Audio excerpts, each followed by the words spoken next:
We now resume the debate. In the previous session, we proceeded to the second sitting of the bill. The House is now in committee and members may speak freely regarding the contents of the bill and propose amendments in accordance with the standing orders of the Model Parliament.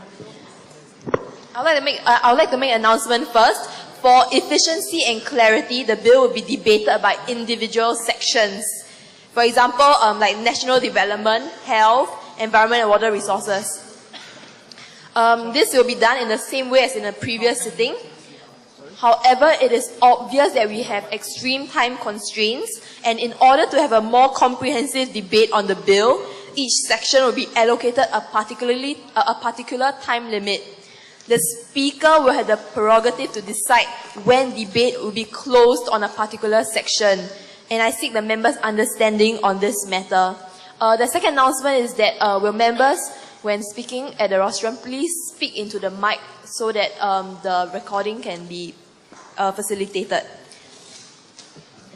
We will start with national development. Would any member like to raise a point?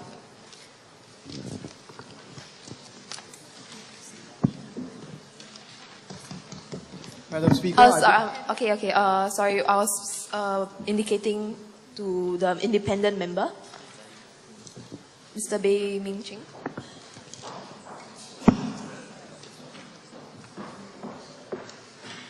Thank you, Madam Speaker.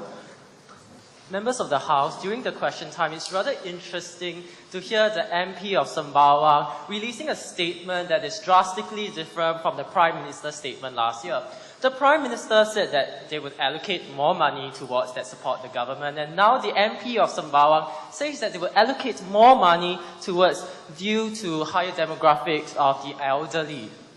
This doesn't make any sense. We are talking about HDB upgrading here, not giving out growth and share packages or bursaries where we distribute money per head. How can there be a demarcation of resources based on the number of elderly in the ward? Shouldn't money allocation be based on the number of HDB flats in the ward? Since we are talking about HDB upgrading after all, does the MP of Sembawang mean to say that if a HDB flat only have about 5 elderly individuals, he's going to neglect the upgrading of that flat? Shouldn't elder care upgrading be uniform across Singapore?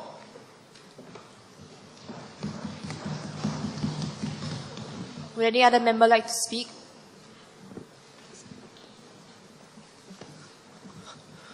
Madam Speaker, in response to the independent members' question, indeed, all wards should receive upgrading, especially in terms of elder care facilities.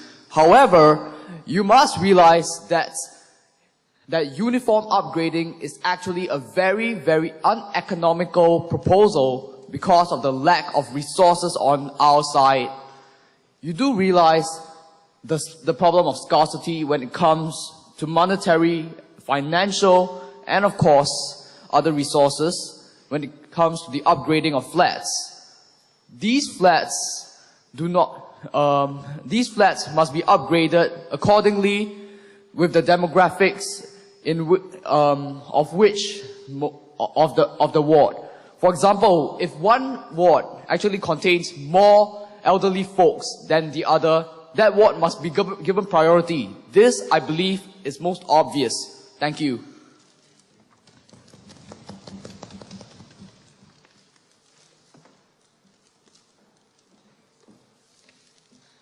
Good afternoon, Madam Speaker. I'll first give my response in Mandarin before I move on to an English version.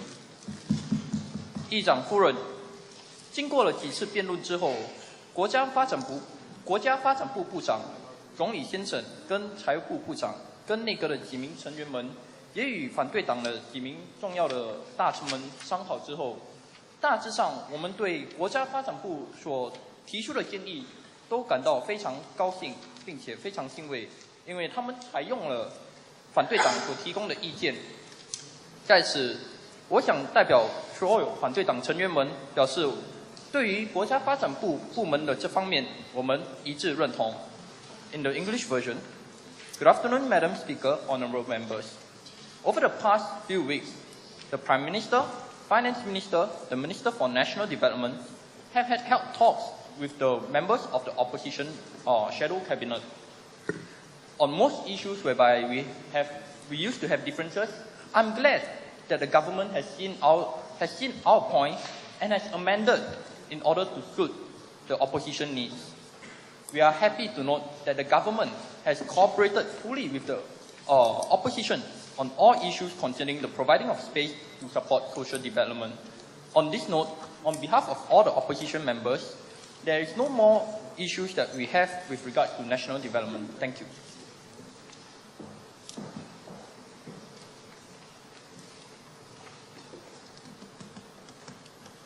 Madam Deputy Speaker, I would like to thank the Shadow Minister for National Development. I take his words into account, and I think we can move on from that issue of national development in the budget debate. But I would like to address the point raised by the independent member, Mr. Bay. I'd like to make it very, very clear that he has to make a distinction between elderly care facilities within an estate and those normal and regular HDB upgrading plans. My Minister for National Development has already said in his reply, I do not know if the member was here, but he has already said that the elder care facilities to be built across Singapore is not to be politicized. Let me address now his concern with regard to the issue of upgrading across the estates and why this will be maintained. Let me explain this first. When the ministry or town councils decide to carry out their upgrading, it has to be in accordance with who voted for government policies.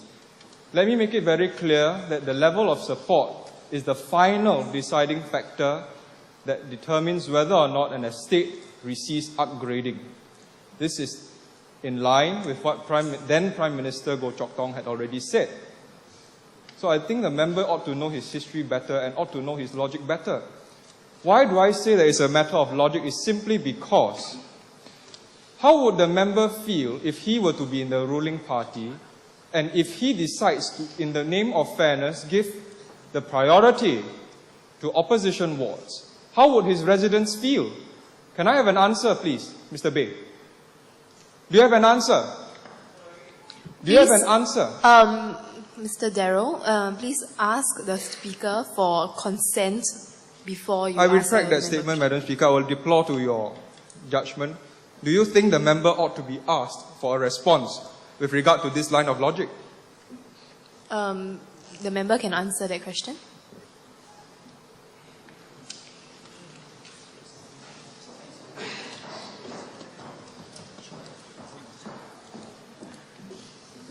Well, if I am elected into the government, I would actually, promote uniform upgrading across all wards, regardless of government or opposition, simply for one main reason. The money that the government has is fully funded by the people of Singapore, regardless of what wards that they come in, and therefore they deserve equal treatment. Well, Madam Speaker, I dare say that if this line of thinking were to be adopted into the current government, this government would not have lasted for so long. Now, the member is extremely idealistic when he says that he ought to implement a uniform upgrading program. Now, let me remind you, all this uniformity does have an impact on the economy. Bear in mind that the construction sector is already overheating. Now, if uniform upgrading were to take place, does he agree that all this will add more stress into the construction industry? Very simply put, Madam Speaker, the member is driving at a red herring because you have to acknowledge you have to distinguish between who supports your government policies and who do not. And even so, even other government awards have to take a cue and see which one receive priorities. Now, this is extremely distinct from the issue of elder care. As I've mentioned before, elder care, not to be politicized, has to be made on the premises of the demographics in the resident area. I will not allow this issue of elder care facilities to be politicized like the member has suggested. Uniformity, utter rubbish.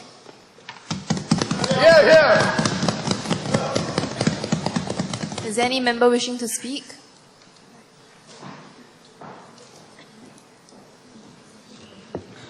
Madam Speaker, I wish to speak on the issue of the uniform upgrading of HDB flats across Singapore. Now, the Prime Minister has raised an issue, and obviously it is a point of contention. I wish to cite an example in the United Kingdom. As you know, the current coalition is in government, and the case is in the UK that there is an independent commission who decides who gets upgraded well, in the UK, they don't have HDB flats, of course, so they talk about infrastructural developments. And it's significantly decided to a large extent, not based on who supports the government, not based on which constituency is under government or opposition, but under absolute equal and fair judgment by such an independent commission. So I do believe that such a study could be done in the case of Singapore.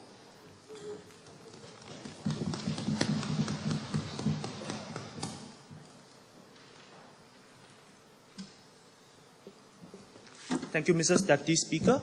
First and foremost, I would like to tell the shadow cabinet that if you really want to have equal upgrading opportunity for all, why don't you put forward your proposal, your ideas, your budget, and you tell us how much you want, how much you intend to spend, and how do you want to do it. Submit it to the relevant ministries, and we will look at it carefully as much as we can.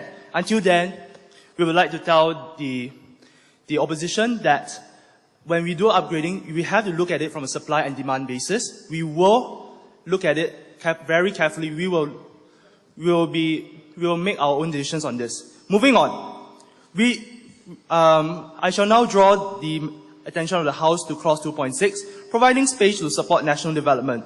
As a concerned member of the constituency on Nanyang, I believe that this is a very interesting and a very helpful clause, as we do recognize that we have to have a more developed civic space. So as we look at, say, Clause 2.6.2, we provide more space at void decks for business and organizational purposes. This will help us develop a more entrepreneurial society together with the initiatives launched by the Ministry of Education for business education, and therefore we would like all members of the House to lend full support to this clause as well as the whole supply bill, and we would like all members to please understand that we are here for all Singaporeans. We will help all Singaporeans, and we are the government of the whole Singapore. Thank you. Does any member wish to speak?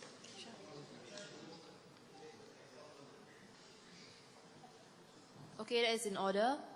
We will now move on to health. Is there any member wishing to speak?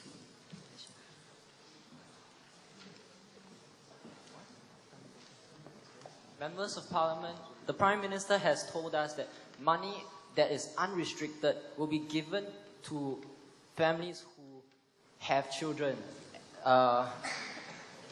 Money that is unrestricted in all ways. In other words, this money could have been used for non-child items, for example, TV, clothes, and also massage chair.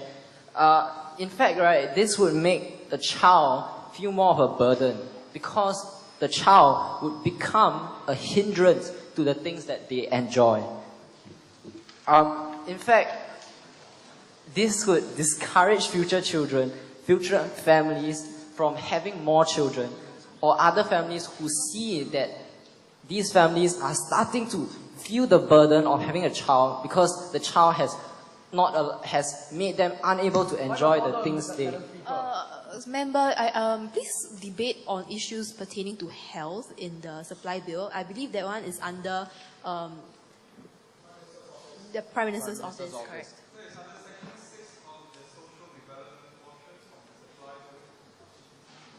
Oh, okay, I'm sorry. I thought fertility was under health, but okay, I shall ask it later.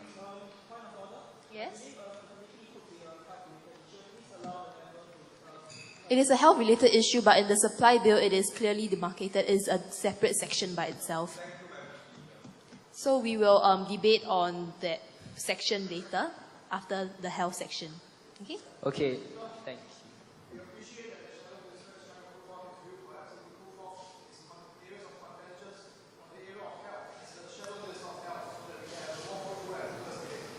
Okay, Shadow Minister of Health, do you have any issues to raise regarding to this section? You mean on fertility?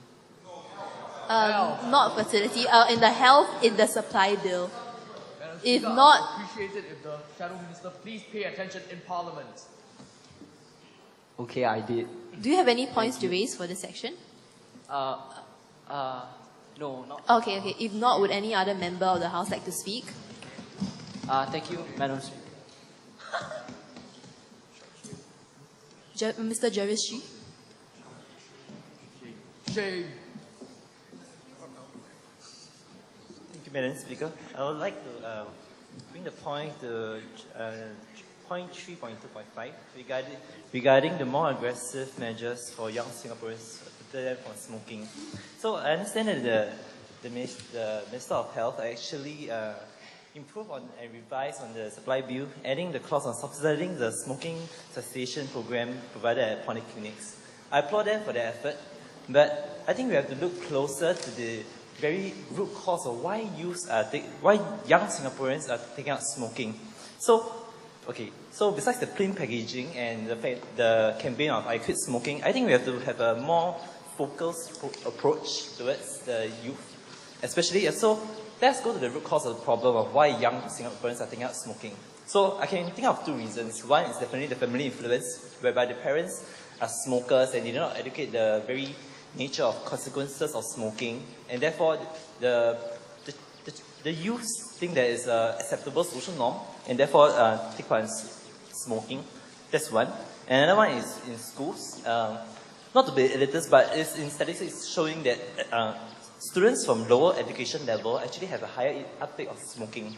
So how are we going to tackle this kind of problem? So my alternative policies, if you allow me, is to first allow the parents, first on the family influence, allow the parents to educate them on the very consequences and try and persuade their children of the very real consequences instead of the irrationality they're facing, especially if their parents have already been into smoking and you know the harms of smoking. So I suppose that parents want the best out of the children's interests. And also in schools, right? So instead of targeting at polyclinics, which is the rather general approach, I will suggest a focused approach towards students, especially in schools. So a targeted approach in reaching out to youth via projects or even naming, appointing anti-smoking ambassadors. So they are friends that are going to consult and going to guide them that the real harms of smoking. Okay, thank you. Is there any...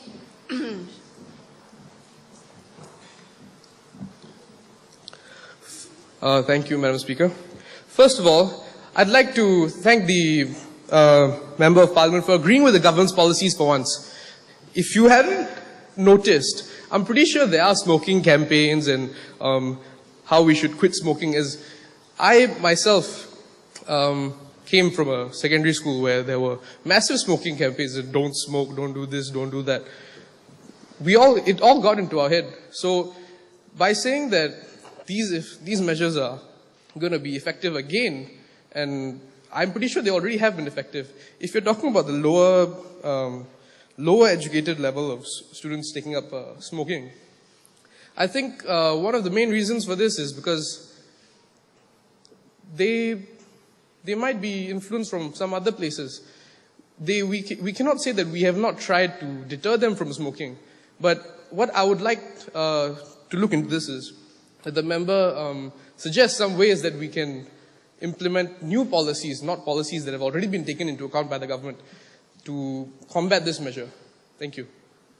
Can I ask if he has a... Sorry? Can I implore if he has an answer to that question? Okay, you may answer that question.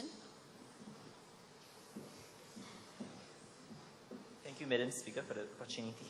I would think that I do agree that there are already policies and there may be some campaign fatigues whereby I quit smoking, I agree.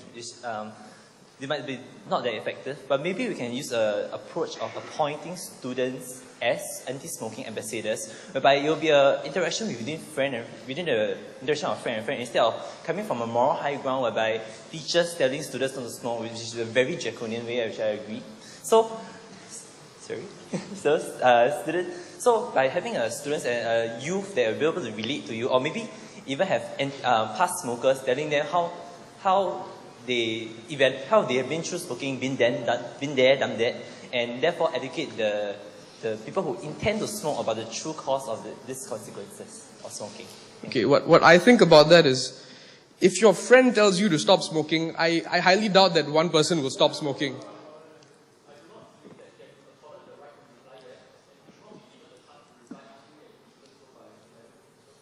Yes, please take note. Before I've called on you, please don't reply. But you can continue. Thank you.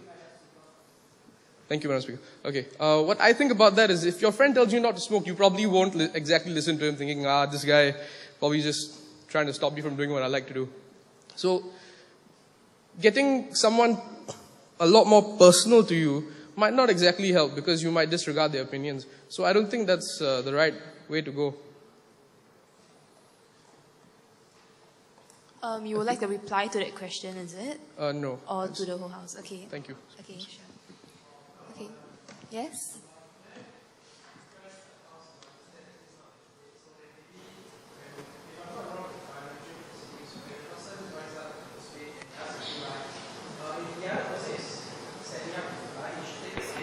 And if he wishes to speak again, he or her wishes to speak again, the person will have to rise up his hand again to ask permission from the speaker. Is that correct? Yes, that is correct. So maybe the speaker should enforce a bit more on the decorum of some members in the house. Okay, will there be any member wishing to speak?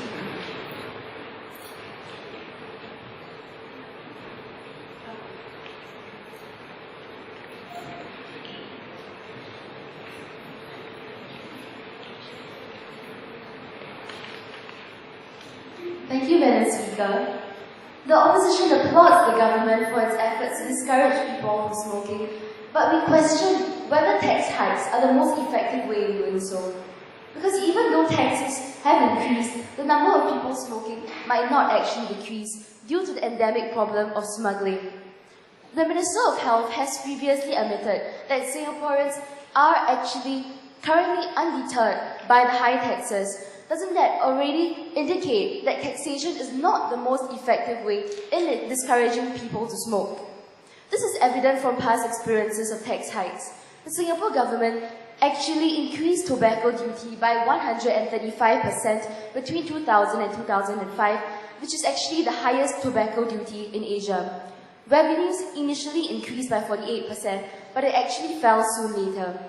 And this is because even though Singapore is a tightly controlled country, we have failed to prevent smuggling from flooding the market to meet consumer demand for cheaper cigarettes. The volume of illegal cigarettes seized by the Singapore Customs increased from 8 million sticks to 106 million sticks in 2006, but the smuggling continued. And the number of people who smoked actually remained unchanged from 2001 to 2007. And quoting Prime Minister Lee Hsien Loong, he said that revenues were declining, but this is not because people were smoking less, but because smuggling has indeed gone up.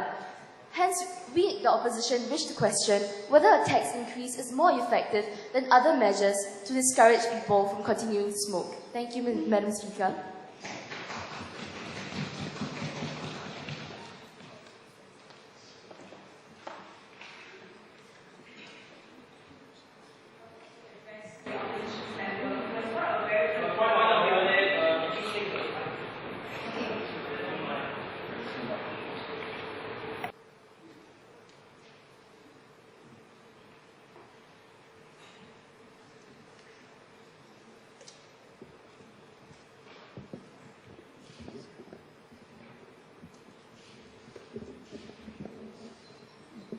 I would like to address the opposition member who has brought up a very pertinent point. It is true that the smuggling has brought about more social problems. However, we have to take into note that while there are other methods, one method I can think offhand would be the imposition of quotas. However, imposing quotas would bring about more problems, such as creating a black market. Creating a black market would cause cigarettes, the price of cigarettes to rise even more. And yes, exactly due to the problem of cigarettes being addictive, people will be willing to pay for this. This will in fact cause more problems, because if families are willing to pay for these exorbitant cigarettes, what will happen to their families? I can think of debt as one possible problem. However, the government's approach of imposing taxes, at the same time, with taxes, we can fund social transfers. These social transfers help to create programs to further curb smoking. With these programs, the social programs that we fund help to curb smoking for the young. By curbing smoking from a young age, the government hopes to prevent the problem of smoking from propagating further. This is my point, and I thank the opposition for their attention.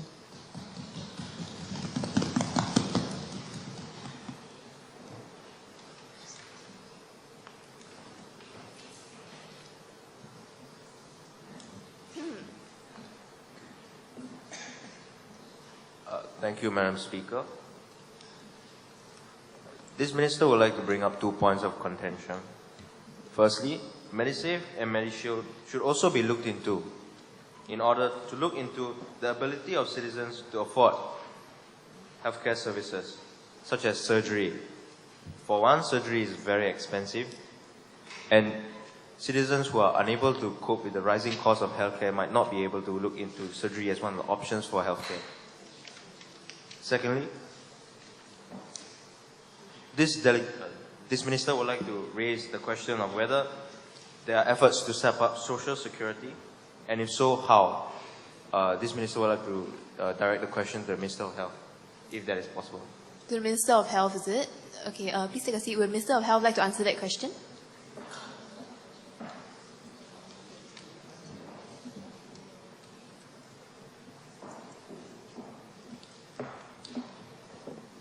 All right, I would like to address the first issue first about how smoking actually might not be effective in terms of tax, because there's also family influence and also in schools. So I would like to say that whatever suggestion that the Shadow Minister for Education has proposed is valid, and we do take it into consideration. So actually, we are alright with accepting this idea as long as it does not require any extra expenditure on our part, which I believe is probable, because we have already pumped a lot of money in the past financial years into these aspects of smoking and reducing smoking. So, I'll move on to the next issue about the effectiveness of tax. I would like to say that tax is a necessary measure in terms of economic, and because we are going to use this money that is generated from the extra tax to pump it into helping smokers socially. So it is not just based on using the tax to deter them from smoking. We accept that every policy has its own flaws, it has its limitations. But this revenue will also be able to get to pump to the social aspects to help these people to actually help them quit smoking. Yeah, and I will urge for all members to actually check out the HPB website, because there are many policies that's already raised there. Yeah. And regarding Medisave and Medishield and the affordability of it, I would like to emphasize that our government will not leave anyone behind. We have measures to make sure that everyone will be able to receive high-class, good health care. So the existence of the Medifund is one which we have constantly been strengthening to make sure that everyone is able to afford good health care. And also, I would like to ask when they're talking about affordability issues, who are you referring to? Are you referring to the low income? Because if this is so, we have already measures such as the Community Health Assistance Scheme, which is a measure whereby we give out cards to people who can get a very high subsidy for their healthcare. So I would like to ask for more specific examples of who are the ones who you are referring to if you'd like to address this concern. And if there isn't any more specific points, I would actually like to urge all members of the House to quickly pass this section and let us move on to more important sections. Thank you. I'll take one final point. Ms. Melody Madhavan.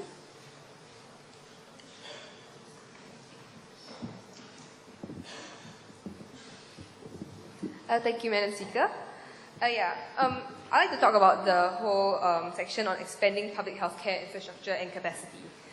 So the government has talked about how they're planning to actually open new hospitals like Jurong Hospital and the pushing forward of Sengkang Hospital, which is something that I do agree with. However, they've also stated in the supply bill that the Jurong Hospital has only started on its first stage of construction. Whereas, like the new hospitals like Tu Teng Park Hospital is already facing an 80% occupancy. So I'm wondering, I'd like to ask the Minister of Health whether shouldn't there be more like shorter run measures, like for example the upgrading of older hospitals such as Alexandra Hospital to deal with this huge demand on hospitals. Thank you. Would the Minister of Health like to reply to that?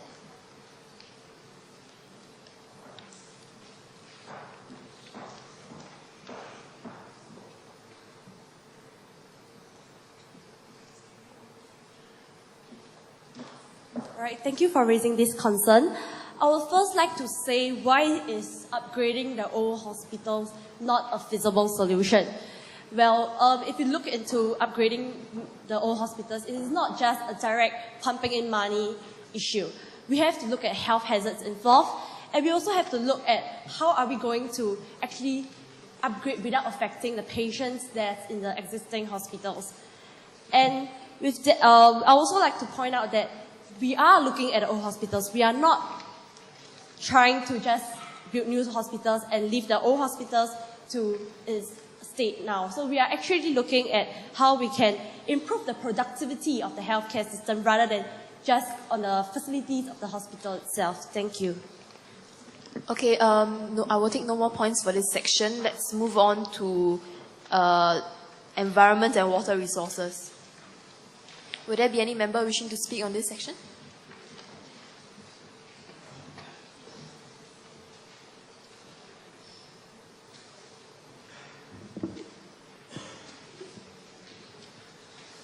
The Minister of Defence has examined the supply bill for both the government and the shadow regarding environmental and water resources. Sorry, can you please speak into the mic? Thank you. The Minister of Defence has analysed the supply bill for both the shadow Minister of Defence has analysed the supply bill for both the shadow and the government side and believes that they are roughly the same, which they both acknowledge there is a problem with the current system. What they differ in is largely based on two contentions. The first is that if you notice section 4.2 of the government's bill versus section J3 of the shadow supply bill, in which they differ, in which, J3 of the shadow supply bill, in which they differ in the benefit, differ in which way, in which is the best way in which to solve the current problem of overflooding. The Minister of Defence believes that the shadow Minister of Defence believes that it should be analysed based on which is more expensive and which can develop the most cost-effective solution. The second point of contention that needs to be raised is that of J4 introduced by the shadow supply budget, in which it recommends that private efforts play a greater role in managing the problem through the employation of media companies and other telecommunication companies to provide more timely weather advices to the Singapore population, such that individual companies will be able to take efforts on their own to ensure the protection Sorry, of Mr. their Joshua, can you speak louder and into the mic, please? Test. Yep. Oh. Okay, thank you. And to ensure that they are able to have, ensure that they are able to better assist, work hand in hand in the government ensuring the better protection of their properties. Thank you. Madam Speaker. Is there any other point on this question?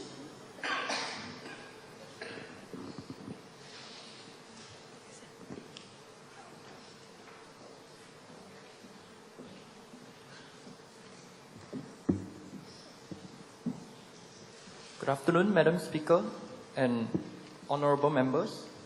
I'm glad to note that our government has finally realized that flash floods are more recurrent due to the change in our environmental situation. We hope that this will not result in more ponding situation around our prime shopping district. However, while we are glad to note that the government has taken the lead in providing the possible expansion of the Stamford Canal, I have a concern. My concern is that during this period of possible expansion, what should happen to the businesses if there were to happen again the occurrences of flash flood that would disrupt their business operations?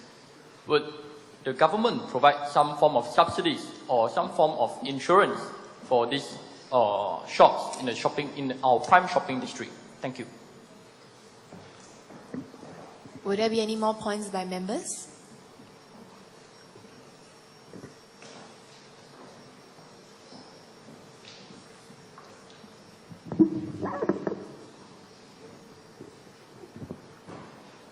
Good afternoon, Madam Speaker, members of the House. I am the Shadow Minister for Environment and Water Resources, and I wish to address certain points of contention that the opposition has with the government supply bill. Under the purview of the Ministry of Environment and Water Resources comes NEA, PUB, NParks, and a host of other statutory boards. Now, the only statutory board that seems to be addressed by this government supply bill is the PUB. Climate change remains a big issue that needs to be addressed in this supply bill. As members of the House are aware, climate change is a major issue and that international organizations such as the United Nations Conference on Climate Change has suggested that by the year 2100 there would be a 7-degree increase which would cause a massive melting of polar ice caps which could cause major flooding. Therefore, I urge the government to take steps that would help to alleviate problems of climate change, and not just that of flooding in Singapore, as the situation could worsen over time if the climate change issue is not dealt with. Now, it is not something easy that we can do. It's not something that we can just pump money into and would change. However, the government should take some efforts to take action against climate change. Thank you. Would there be any other members wishing to speak?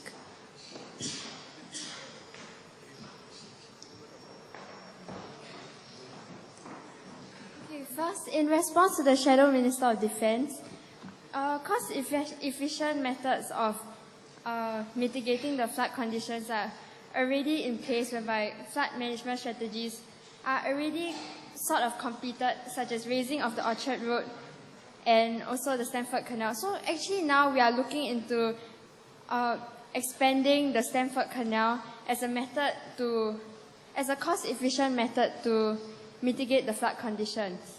So, yeah, and with regards to private and media companies as well as contributions that they can make, we have sort of worked with the public and the private companies to prevent flooding conditions to affect them greatly, such as the SMS alert service, whereby people can alert the government should there be any flood situation in any prime areas or anywhere in Singapore.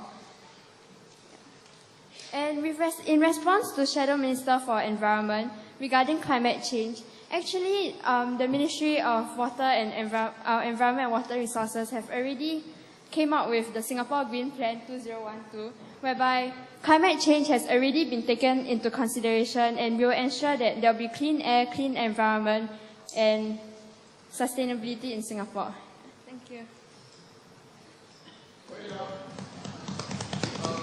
Sorry, yes? Motion to move on to issues regarding the PMO. We will have a few more points first before moving on. Are there any other members wishing to speak? Yes?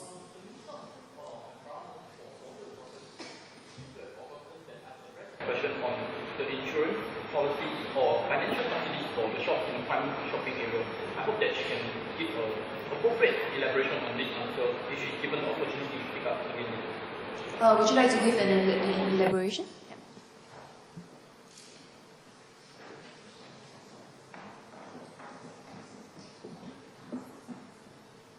Actually, I've already answered it during the question time, whereby I said that this is under force majeure and it's not under the control of the government.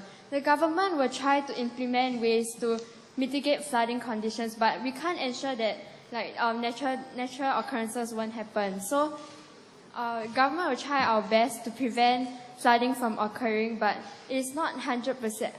It's not the responsibility of the government to take on, to bear the cost of this flooding situation if it occurs when government has already taken the precautions. Thank you. Point of order.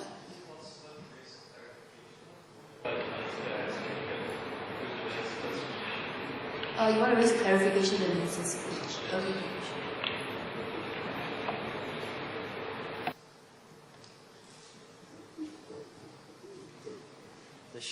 The Shadow Minister of Defense is aware that the government is doing something about it. It is stated in 4.2 of the government supply bill.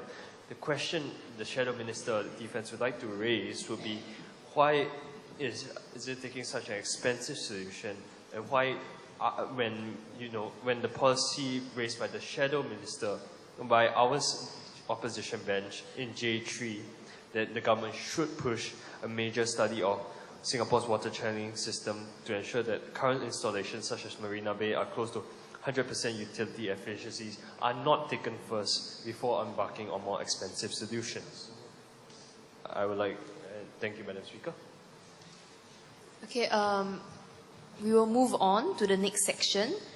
For now, we will skip Community Development, Youth and Sports and National Population Talent Division, and we will insert it at the very end. So now we will move on to Defence. Yes. Can we move instead to issues regarding the Prime Minister's office? There are some procedural rules. I mean, as in we are going to put it at the end for some reasons that we'll explain to you later. So for now, we will move on to Defence. Yes. The first section for Defence is the government supply first one, to put it bluntly, relatively small. Right now, the Defence Minister and I are currently trying to work out the specific clauses.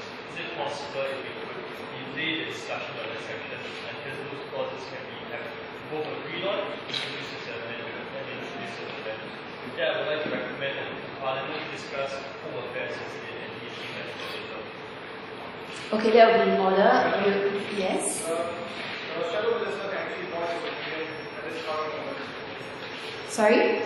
Government will welcome the Shadow Minister to voice his opinion on the discussion of Defence at this juncture.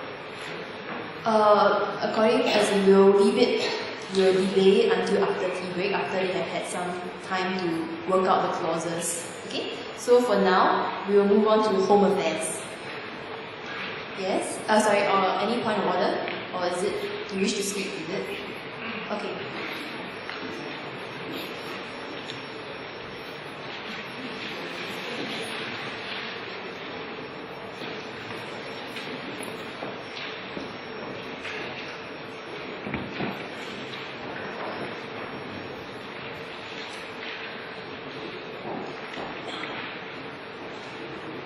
Good afternoon, Madam Speaker, honourable members. Previously, I tabled a question for the Minister for Home Affairs, and I asked him on billing procedures. He talked to me and said that I could find out the answer for myself.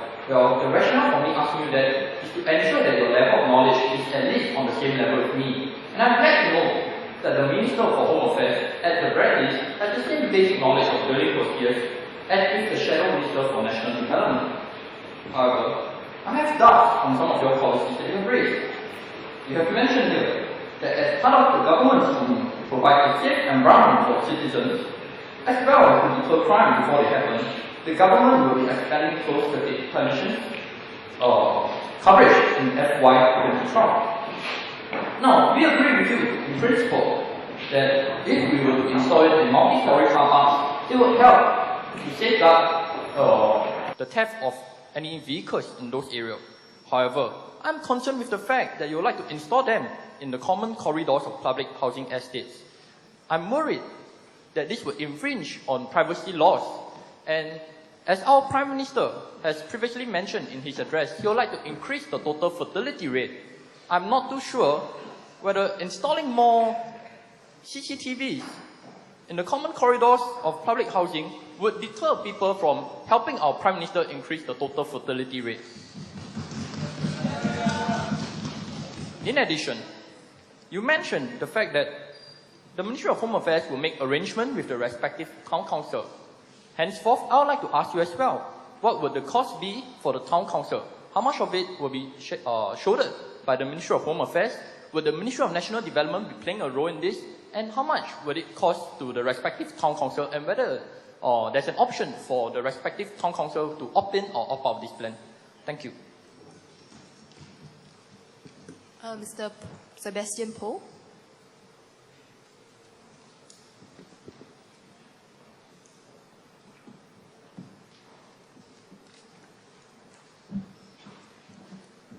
All extras, Madam Speaker, I would like to clarify that all extra CCTVs set up in the common corridors will only be able to survey the public area, and anything inside their private homes will not be able to be observed by these CCTVs, as it's already in our legislation that it's an infringement of our laws. Thank you. Mr. Tan Zong Xian.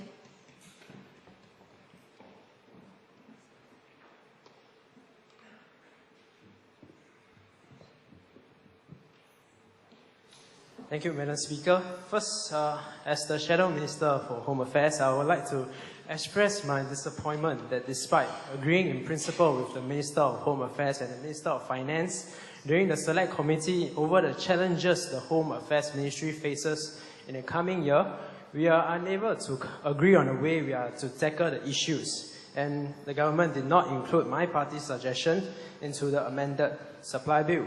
So, I would like to bring the House to a common understanding in reference to clauses 2.1.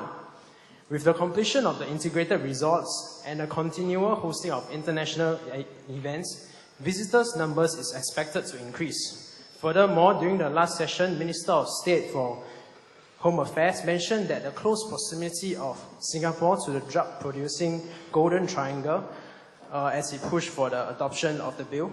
But however, the lack of budget and resources dedicated to expanding the Immigration and Checkpoint Authority, or ICA, is very glaring.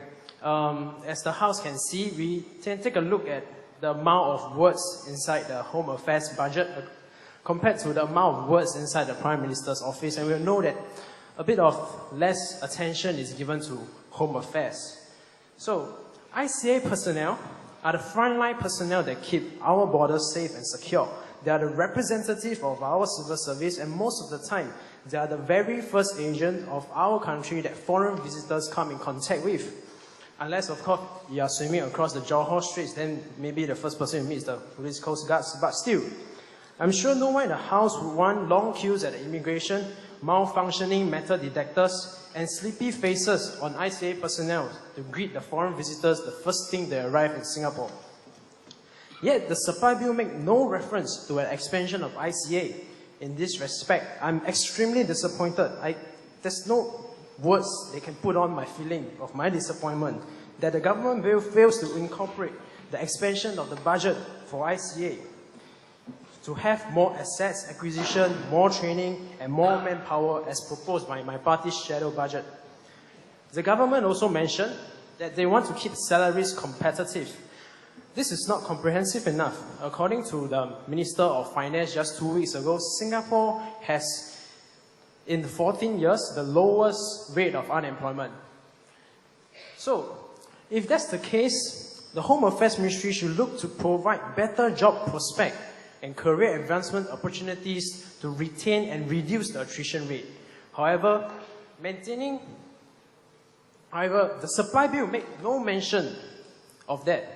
And also, the supply bill make no mention on how they want to expand the recruitment. Yet, my shadow budget by my party has proposed numerous provisions to keep career in Home Affairs an attractive option for the labour market.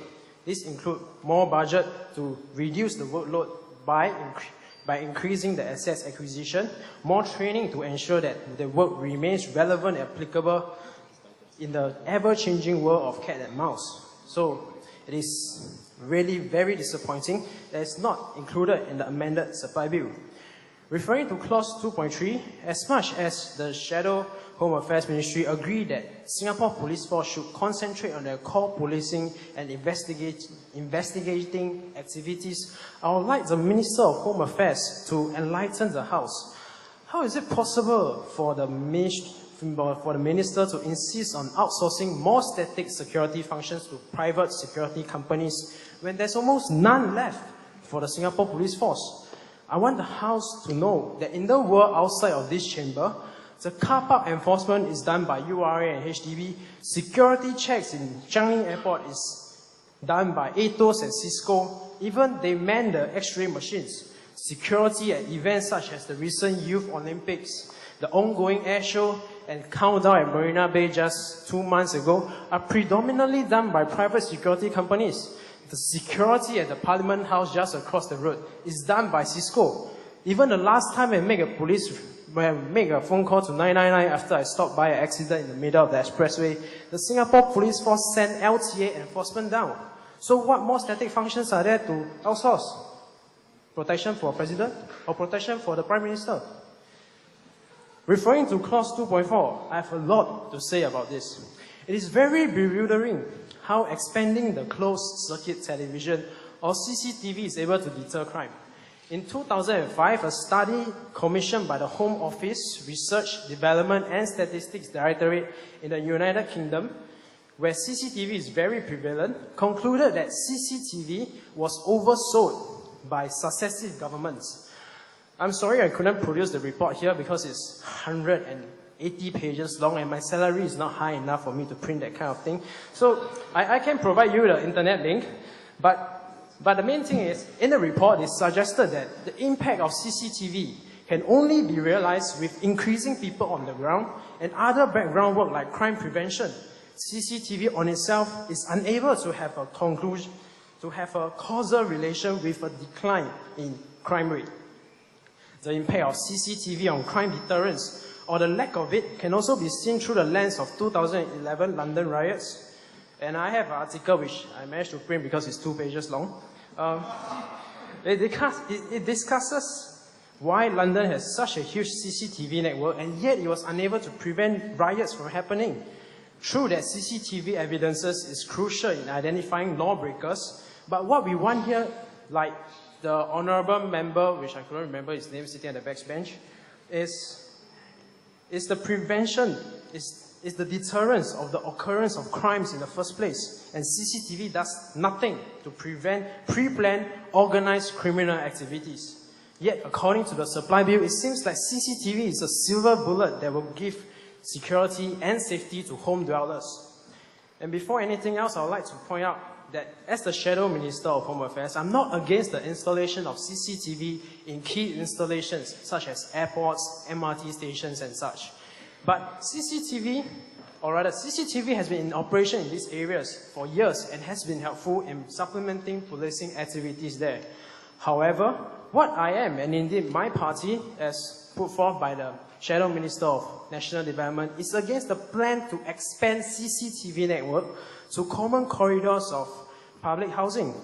Madam Speaker, the desire to install CCTV in common corridors, in particular, is an infringement of personal liberty that is disproportionate to the purported benefit in terms of deterrence. Since this government is so obsessed with numbers, let me indulge the House with some statistics. According to 2011 statistics released by Singapore Police Force, home breaking and related crimes dropped to a 20-year low at 705 cases, including private housing and public housing. I'm sure the Minister of Home Affairs have the statistics with him right now. As per statistics released by Ministry of National Development, our country has a total of a little over 900,000 public housing units as of March 2011.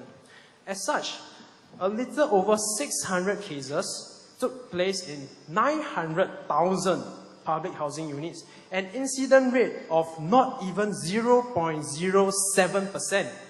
As much as we should aim to have 0% incident, installing of CCTV in common corridors of public housing estates means that we are spending millions of dollars to prevent crimes that is happening to 0.07% of the total public housing units. Instead, the government could have spent this money, these millions of dollars of budget, in expanding more foot patrol in the neighborhood, more education to the public on crime prevention, and increasing frontline police officers to create a personal touch with the people on the ground. With a better knowledge of the area and vicinity, the police officers on patrol will inevitably have a higher sense of alert than current practice of patrolling in a police patrol car. It is hugely disappointing that the government did not remove this clause from the supply bill. CCTV is a bottomless pit that can never satisfy itself. To maintain a CCTV network, you need to create a separate department to monitor them. You need another department to maintain the hardware. You need another department to protect the associated IT services. As recent as 2 weeks ago, FBI in the United States had their network hacked. For the Singapore Police Force, this means that you have to have even stronger cyberspace policing and monitoring, even beyond what the ISD is currently having to perform, to prevent criminals from accessing the CCTV network. And all the above means more budget to execute this program. Furthermore, once you have a CCTV, you need another one to cover the blind areas that's not covered. Once you cover all the blind areas, and while you're left with no more unmonitored area, you'll realize that you need to hear the conversation to know if they're plotting against you. After that, you'll start to tap into their phone calls, increasing monitor of online chatter. After all, it's all about deterrence. Very sadly, there are no constitutional guarantees that will prevent any ruling party or any rogue individuals to exploit the use of such surveillance for their personal gain. To quote John Dowberry Acton, absolute power corrupts absolutely.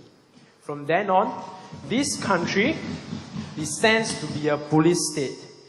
And not referring to any clauses because there's only 4. I want this House to realize that the numerous deficit and glaring omission of the necessary provision and the inclusion of undesirable policies in this section of the supply bill.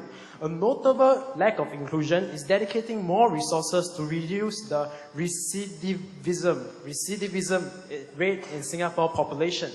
Recidivism, as defined by Senior Parliamentary Secretary during the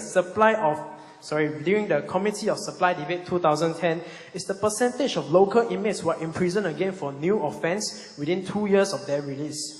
As per statistics released by the Prison Service in January 2011, recidivism rate has seen an increase to 27.3%. This means that more than 1 in 4 local residents released from the prison in 2008 is back behind bars by 2010. This is not even including people who committed the same crime, because recidivism rate is committing some other crime. So despite the fact that this rate has increased, the Minister for Home Affairs did not see it fit to dedicate more resources to counter this increase in rate. No doubt Singapore has one of the lowest recidivism rate in the world, but every one able body that recommits a crime ends up in incarceration is one family's son, daughter, sister, brother, and one less economic productive person. Also missing is the dedication of more resources towards crime prevention in the first place. Allow me to indulge this House with statistics again.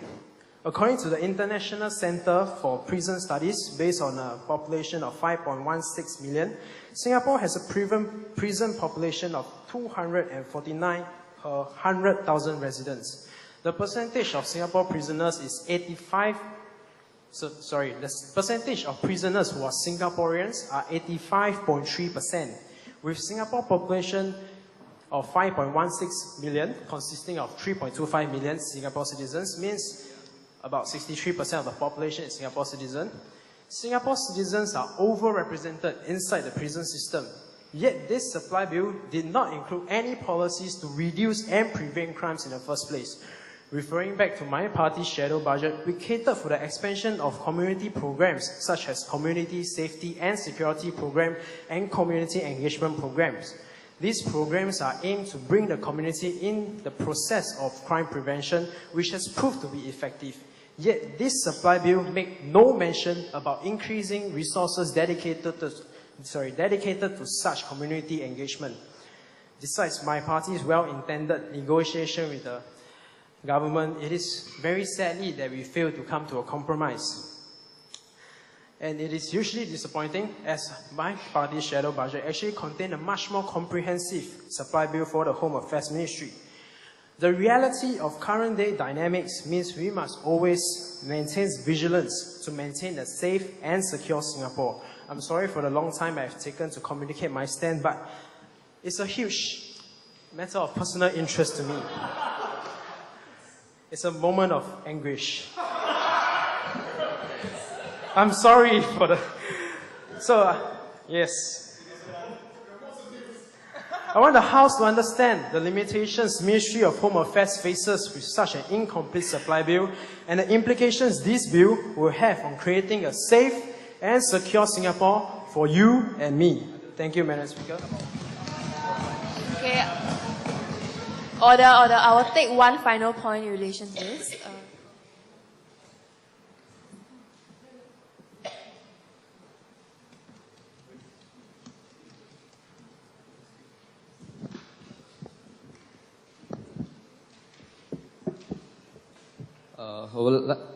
Thank you, Madam Speaker. I would like to thank the Shadow Minister for Home Affairs for his extremely informative speech about why my budget is not good enough for you. Okay, to address the various clauses, I would like to start with the clause 2.1. You said that we have not dedicated enough for to the ICA and the expansion of ICA for the opening up of the new Harbourfront Terminal and the Circle Line network. So far, we have not seen any major problems in any of these new frontiers. So I do not see why I have to dedicate more money just so I can please you for indulging myself to get more security at the border. Okay? Now to clause 2.3. You said that we have already outsourced a lot of security we have outsourced most of our security for static functions. This is true. This is because we can focus more on what you want, like more for the ICA and more for the other places.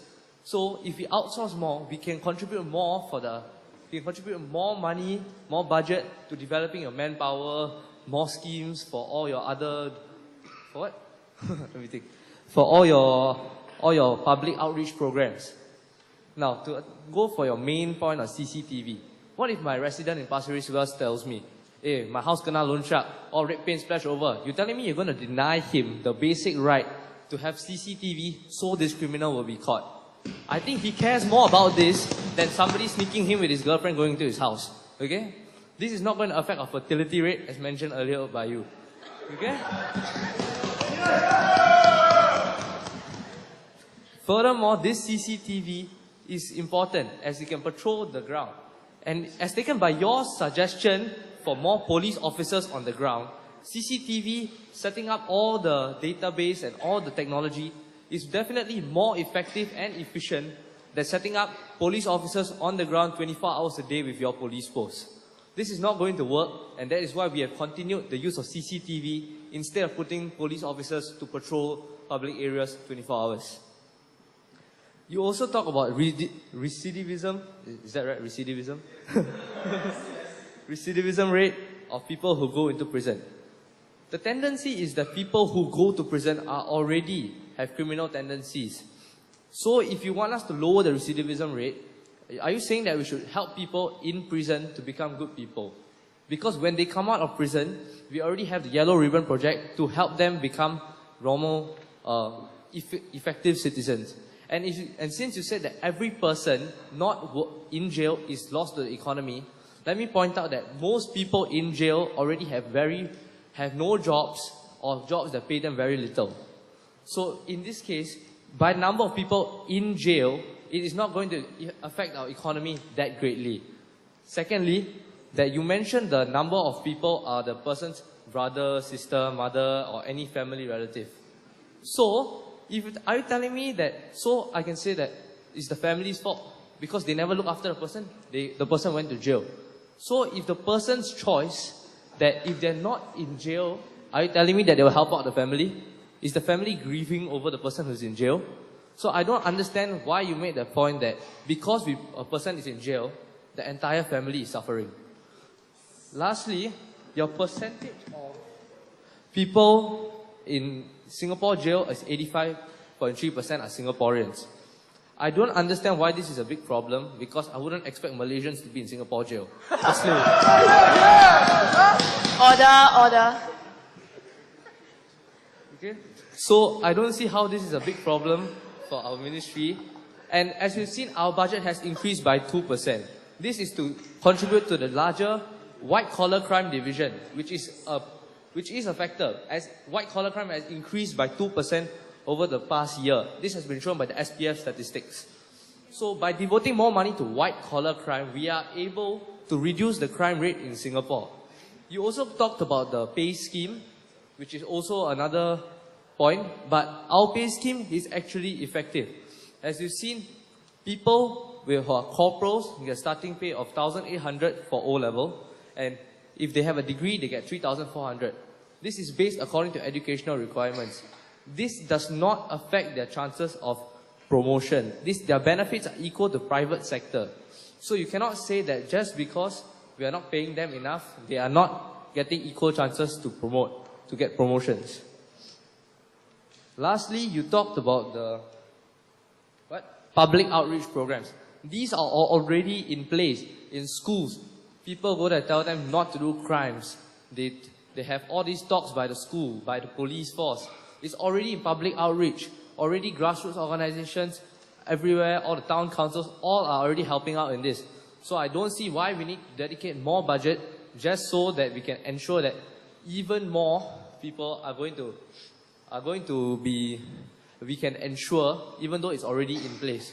So I'd like to thank the Shadow Minister once again for his question, and I hope that we can cooperate in the future. Okay, we will now move on to the next section on foreign affairs. Yes? No, we are going to move on. So now we'll be moving on to the section on foreign affairs. So would any member like to speak?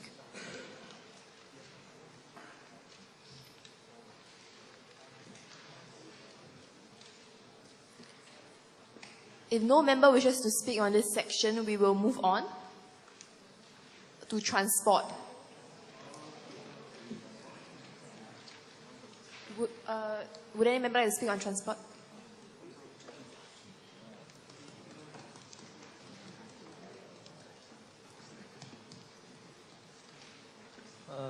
The Shadow Minister of Transport would like to thank the government for introducing such a comprehensive transport bill, but I have three main points of contention that I would like to bring up.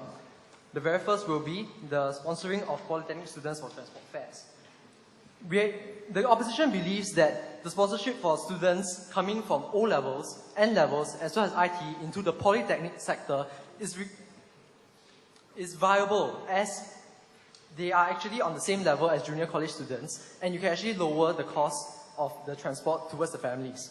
And therefore, the opposition has proposed a certain framework to actually award these subsidies. As of now, you know that SMRT is actually awarding subsidies towards JC students, as they believe their price elasticity of demand is actually very high. So therefore, by offering subsidies, they will be able to consume more. And we have observed that polytechnic students that come from the O-level, N-level, as well as the IT, have similar price elasticity of demand as compared to them. So therefore, we have decided to push for SMRT to actually subsidize these polytechnic students. So, with the consultation of the Finance Minister, as well as the Minister of Transport, I've suggested to come up with a committee to actually propose this idea of sponsorship towards the SMRT. It will be actually a bipartisan committee made up of one Shadow Minister of State of Transport, one Minister of State of Transport, one Minister of State of Education, as well as an independent MP to actually give their views on this situation. This will actually be in effect to convince the SMRT to sponsor polytechnic students and as well as to provide information on who are the ones that actually go into polytechnic from the O and N level. So this is to actually make sure that we actually have a source of funding for this particular thing.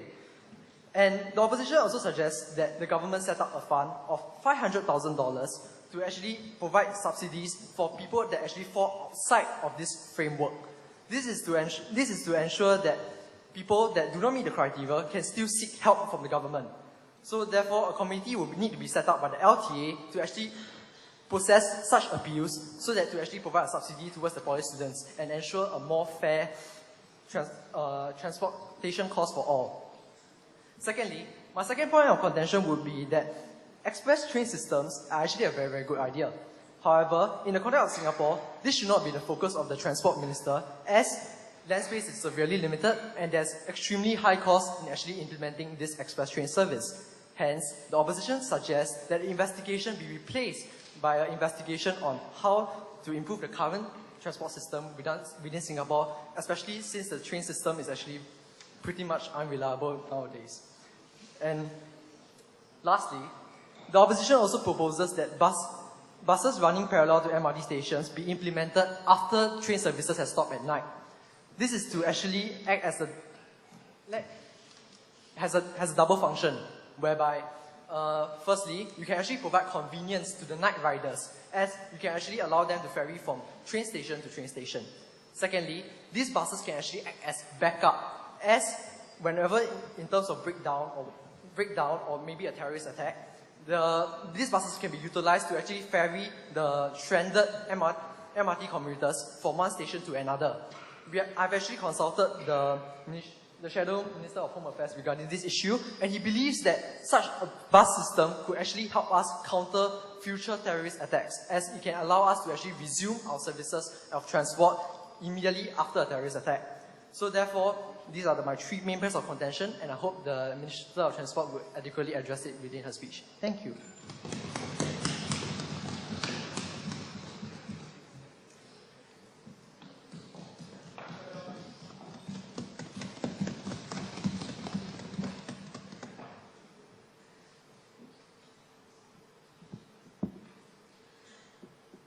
I thank my opposition counterpart for raising his points, and I will now proceed to deal with the three issues he has mentioned. So first of all, on the polytechnic fare subsidies. The reason why the government has not done it in current circumstances is because we believe that polytechnic students are already receiving tertiary education and are already facing a more liberal curriculum as compared to junior college students. And most of these polytechnic students are able to juggle career alongside in tandem with their education as of now. And if they are able to do so, then they will be able to pay for a little higher transport fares. But what the opposition member has proposed is to set up a committee to convince the SMRT and SBS into allowing for such transport fare subsidies. We think, yes, it's okay, because these committees won't cost us money. So if the opposition member wishes to do that, then we are fine as well. So second issue on the express train system.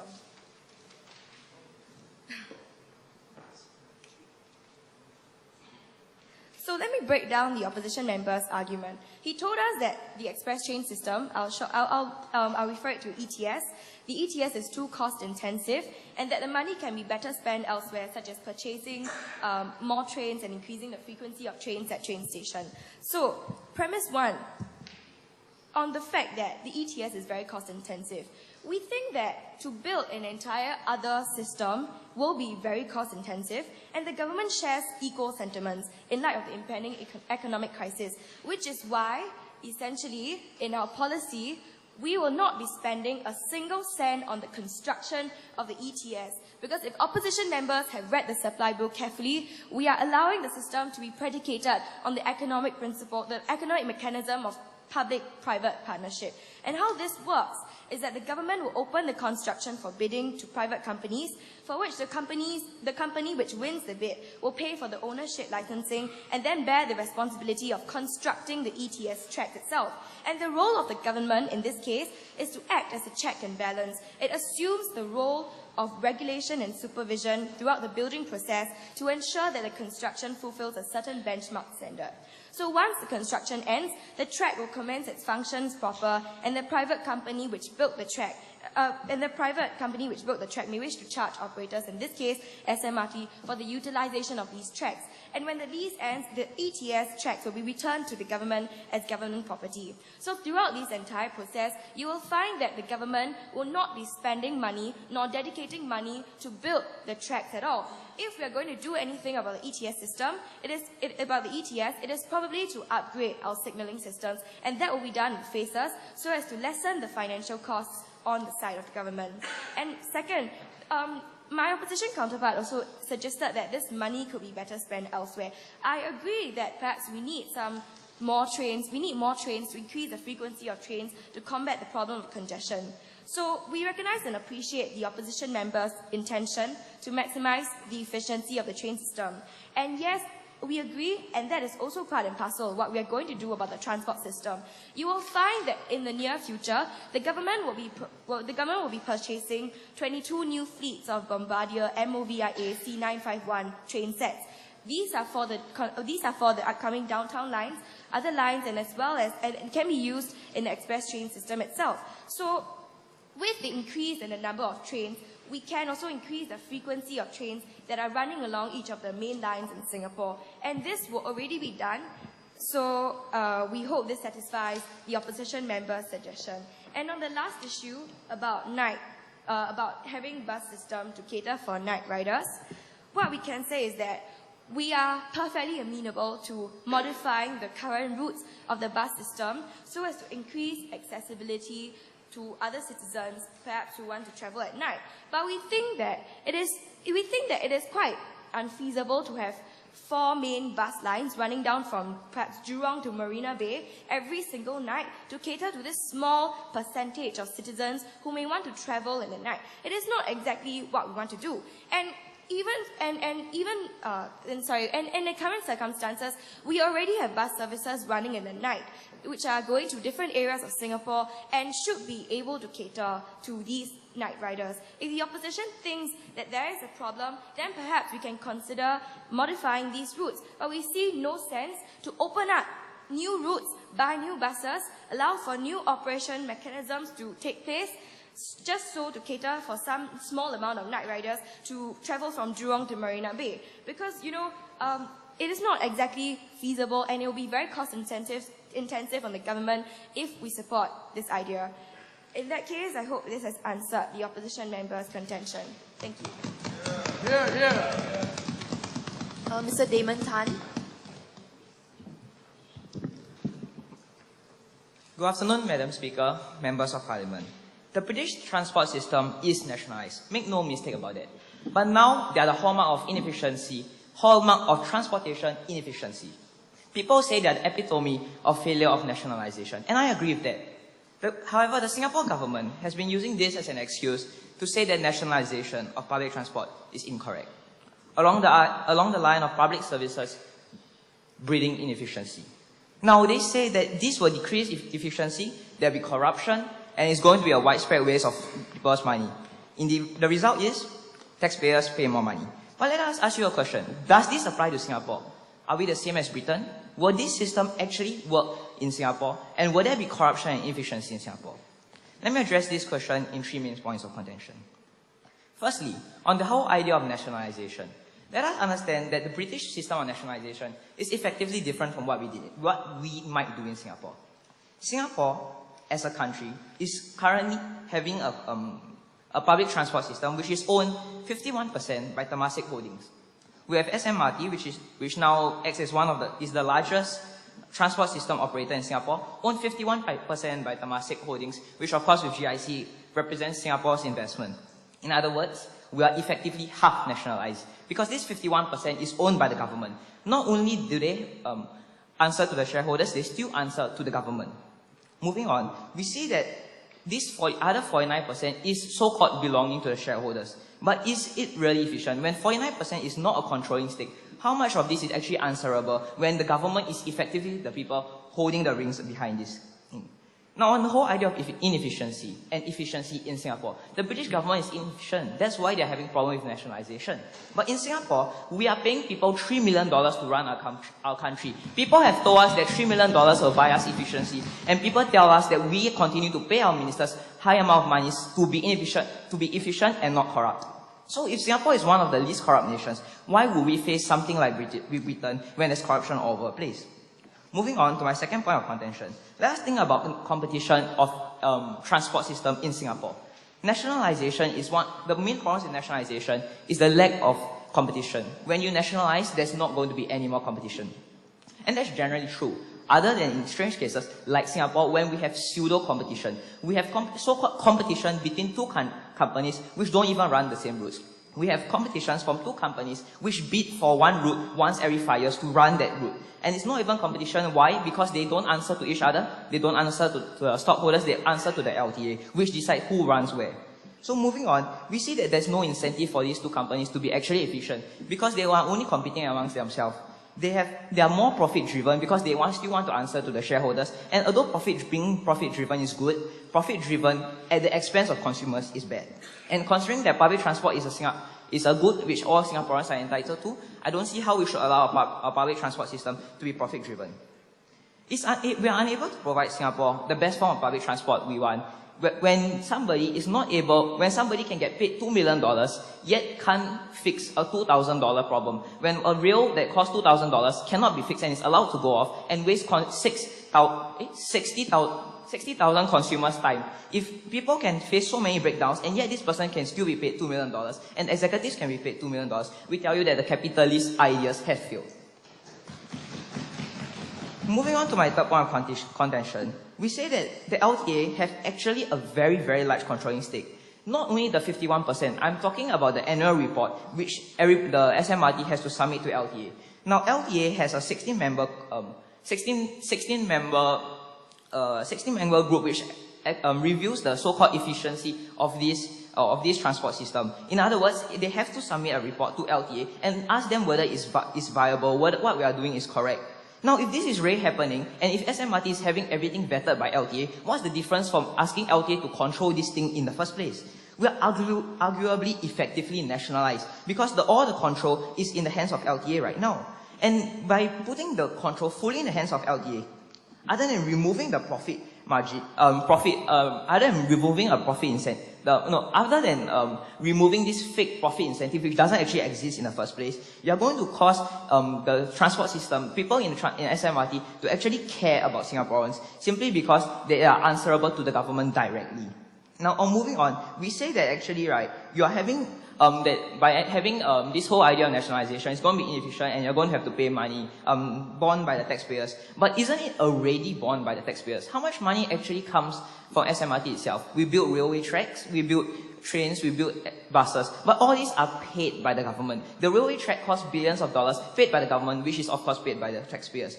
The amount actually cost to run the thing is minimal, and that's what SMRT is paying. So we say it's little additional amount of money you have to pay to run this system yourself. So, in fact, right, if SMRT can post a profit of $1 billion not from foreigners, but $1 billion from Singaporeans taking our 50-cent buses, it means that they're making a lot of money. What say you, how are we going to actually lose money if we were to decrease the prices? What we can do is decrease the price such that we run on a zero profit. In other words, no money is being lost, but no money is being made. So this $1 billion can go back into the pockets of Singaporeans. So in conclusion, let us say that nationalization in Singapore is going to be different from nationalization globally. We are going to bring down the price, yet increase efficiency because of full control by the government. We are going to reduce profiteering, yet increase services for Singaporeans, and allow the government better control of transport to remedy the mistakes it has made in the last few years. In other words, transport is a public good, and to have a 21st century transportation system, let us go with nationalization. Thank you. Point of order.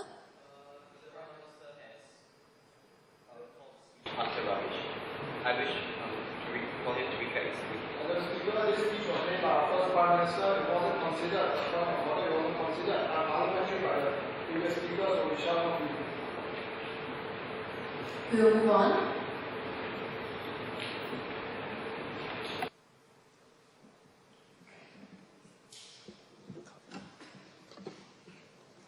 Thank you, Madam Deputy Speaker. All right, first of all, I would like to address that the opposition MP's statement that whether Britain is same or different compared to Singapore. We are, of course, different from Britain. In Britain, when a train breaks down for 30 minutes, the Brits will just shrug their shoulder and say, well, that's life. In Singapore, look at what happens. As he said, one piece of material goes off, people get pissed off, everyone starts complaining. Saw Pei Hua had eventually to resign. This is what happens when you have a private company. You will see that its leaders, its people are actually responsible enough to actually resign on their own accord instead of being sacked by the directors. This is a sign that privatization has allowed our public transport operators to be responsible players in the market. That is why we say privatization works. And we cannot say that capitalism has failed. Why? If you say capitalism has failed, are you intending to bring us to a socialist society? I'm quite sure that socialism was proven to be a failure in 1989 when the Berlin Wall fell. That followed by the fact that I guess the opposition bench has not read the history very well, have they? It's all right. It's all right. Moving on. If members insist on being rowdy, I might have to exercise the powers of suspension of parliament. So I would advise members not to exceed, not to contravene the standing orders of parliament. Okay? Yes?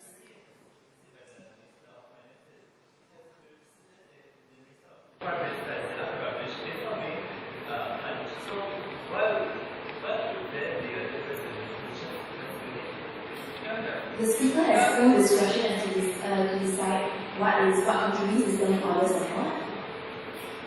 Madam Deputy Speaker, I shall be magnanimous and not expect an apology from them. I will overlook their shortcomings. It is okay with me. Moving on. Let us look at the role of the PTC. Firstly, the PTC is a moderator in the public transport sector. Just like the Honourable Madam Deputy Speaker, she moderates the debate in this parliament. In the same way, we have the government opposition as different sides fighting each other, and we have our Honourable Madam Deputy Speaker moderating the debate. In the same way, the PTC is also a moderator in the system. It moderates the fares that SMRT and SBS decide to implement. It's all right. The opposition members may not be interested in my speech. That just shows exactly the fact that they can't even defend their own proposal. It's all right with me, Madam Deputy Speaker. I do not expect an apology for that either. Moving on. Just continue. Don't worry about it. All right. Thank you. So moving back to the original point that was made by the member. Order. By the member on the opposite bench, we shall say this. You are right in saying that Britain and Singapore are different cases.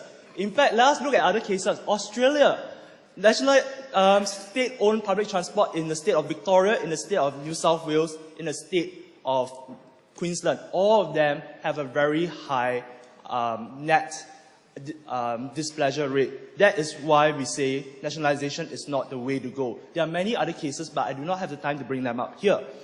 So, in conclusion, we shall say this. From the government side, we shall say this. Nationalization is not the way to go. We must always ensure that our public transport operators are responsible players. They are able to take the hit for any mistakes they make. And we have seen this very clearly in the episode recently where SMRT's trains were halted for a substantive period of time. And we see that the CEO, Saw Pei Hua, has resigned. That shows that privatization has worked, and the government is committed to ensuring that this model will always be the model that we use for our public transport, for the benefit of all Singaporeans. Thank you.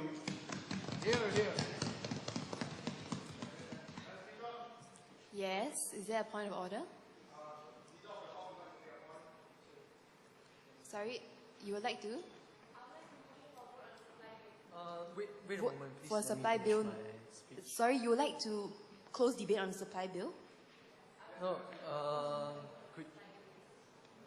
could the Minister of Foreign Affairs please spare me a few minutes? I do apologize for the poor show of my shadow cabinet, but I believe that we can Sorry, member, can you hold on for a while?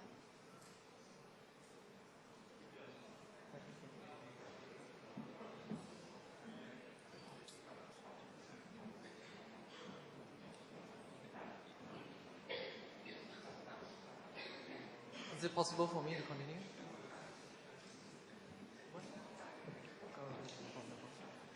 Okay, please continue. We will not close debate on the supply bill right now.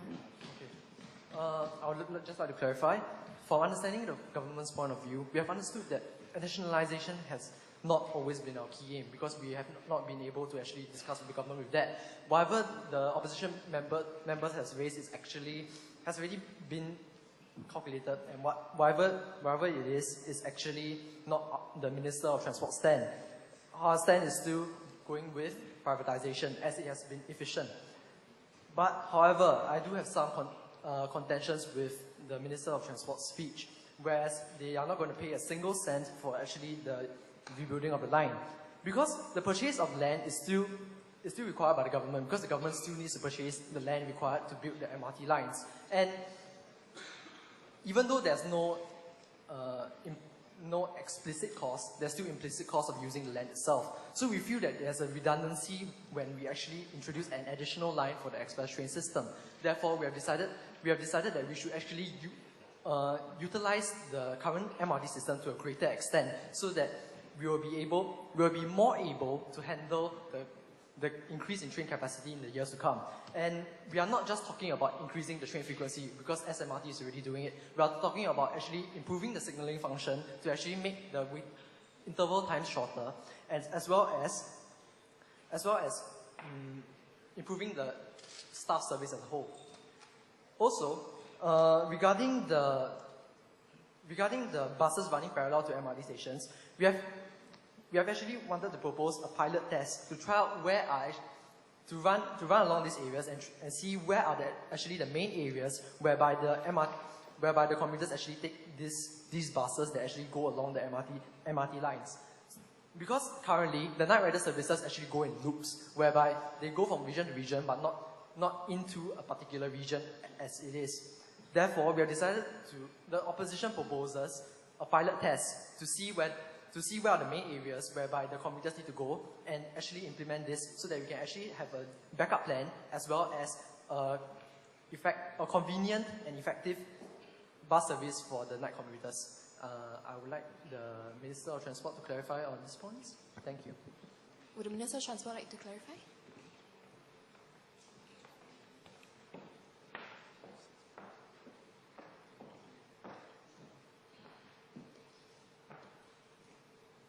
So allow me to thank you, my opposition counterpart, for raising these points. Madam Speaker, allow me to quickly clarify the first point on the night rider bus services. We think that if my opposition counterpart is willing to help us improve our bus services by suggesting some modifications to what we have in the status quo now, then we are perfectly open to it.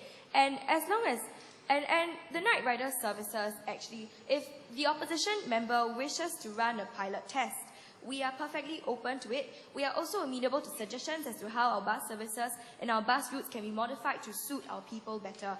That is not a problem, and it's not mutually exclusive to what we have proposed in the supply bill. And the second issue with regard to express train systems. I find it a little vague that my opposition member has said that there will be no direct costs, but implicit costs will be borne by the commuters. Instead, because we have already told them repeatedly that the construction of the lines will not be borne by the government, and even if the private company which chooses to construct the line will charge the train operators for using the tracks, and the train operators will have the incentive to reflect these costs on the transport fares, we say that the PTC, the Public Transport Council, exists for a reason. It is not stagnated. It exists for a reason because it regulates the costs It ensures that our people do not pay too much in transport fares, and it ensures that our transport system remains efficient and affordable to our people. This is why we are confident that the ETS will be a very good addition to our current train system. And furthermore, if the opposition member would like a backup route should the central train system fail, then we say the ETS is an even better option, because what we have essentially is a bypass track around certain lines. So should the main line fail, we can always rely on these bypass routes to travel, and this will also minimize delay timings should emergency crisis, should contingencies occur. And now, allow me to once and for all settle any queries on nationalization, because I believe that the previous times I spoke to some independents, they are also for the nationalization of the train system. And, Madam Speaker, am I allowed to do so? Yes. Thank you. So I find it a little amusing that the opposition member has brought up the entire example of Britain as the epitome of efficiency, because what they have is high fares, inefficient, congestion, and deficits. If this is what Singapore will have, then Singapore will have a very, very poor train system. So, raising the question of nationalization is equivalent to inquiring whether I will, as Transport Minister, Point of order. be willing to... Yes. Our minister listened to my speech, which said inefficiency, and I was comparing it and saying that it's inefficient. Okay, and that means that if we were to follow the similar model of nationalization, then the transport system in Singapore will be equally inefficient. Now, raising the question of nationalization is equivalent to inquiring whether I will, as Transport Minister, be willing to bankrupt Singapore, and I will not.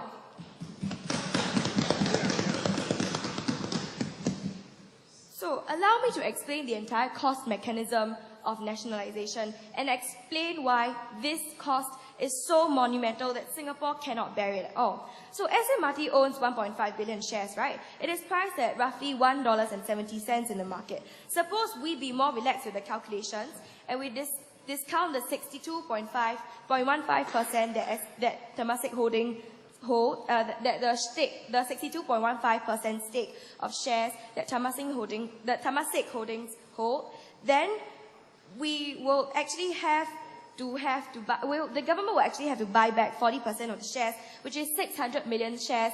And from private shareholders, this amounts to about 1.34 billion in itself. And let us remember that this is only the marginal cost of acquisition. We have not factored in the entire operational cost, and we have not factored in the 62.15% from Temasek Holdings. And if we add up all these costs together, the entire cost of buying over SMRT itself will be 3.35 billion. And that is just SMRT, because we haven't bought over SBS. And we also haven't factored in the operational cost. Who said that it will be cheap to run the system? Who said that even if we pay who said that it will be cheap to run a train system by nationalizing it? Who said that the government will have to pay lesser to run a train system like that? Each train, by buying trains itself, one single train costs about $10 million. If you're going to buy hundreds of trains, imagine how much that would account to. And if we're going, and that hasn't factored in costs such as fuel costs, such as maintenance costs, and these will account to an even higher sum of money that the government will not be able to bear. So if we're going to nationalize this system, we're going to forego the profits that these companies will earn and return back to the government. And we are going to have to bear this colossal sum. And we think that this is not feasible for the government at all. And on the issue of competition, we say that we don't really need competition in Singapore, do we? What is the role of competition in a market? Competition helps to balance the power between the service providers and the consumers. And in this case, if competition were to happen in a natural market, then you would say that there will be some kind of higher quality, higher expectations that consumers have in terms of services and fares. But because we recognize that the demographics of Singapore is essentially and intrinsically dissimilar from other countries, that we cannot suddenly have a host of 10 train companies running these 4-5 main lines, we think that competition is not necessary to run an efficient system. Because what we have is a more artificial form of regulation that in the form of government intervention. And what that government intervention does in essence, like I've said before, is to safeguard the people's interest and ensure that there will be transport fares will not be priced too high, that people will be able to enjoy an efficient and affordable transport system in itself. So with government intervention, we can also protect the people's interest, and in fact protect it even better, because the government bodies that we have in the transport system currently, such as the PTC and the LTA, already has strict mechanisms imposed on the train operators. And with this current system, we believe that it is at the optimum condition. There is no need to nationalize. Thank you. Mr. Sherman Ong.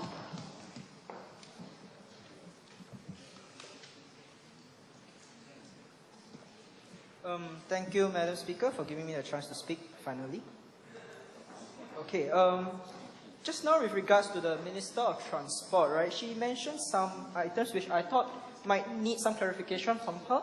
Okay, first thing is the poly fares. I think it's been a bugbear since time immemorial that poly students have been asking for similar fares extended to JCA and ITE students. And just now the Minister for Transport, she has mentioned that because the poly students receive tertiary educations and therefore they have a more liberal education. This I do not disagree. And they have the time to go and work, and therefore they have greater income. Now I'd like to ask the Minister of Transport in this regard did she get the causal relationship correct? Do they work and therefore do they have the money to pay more fares, or do they have to work because they are facing higher costs due to their tertiary education and higher transport fares? I believe a lot of us here have the privilege of receiving a JC education, and therefore we enjoy the concession of the fares. Those of us, if you have been through poly, I personally haven't, but I have friends who, they have to bear a higher burden. I think by principles of equity, it is not just an equitable.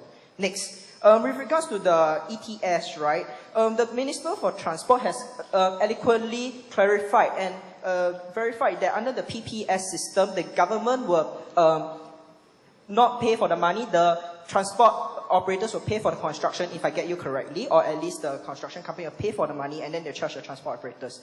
I'm not talking about the financial consequences, I'm talking about the technical feasibility.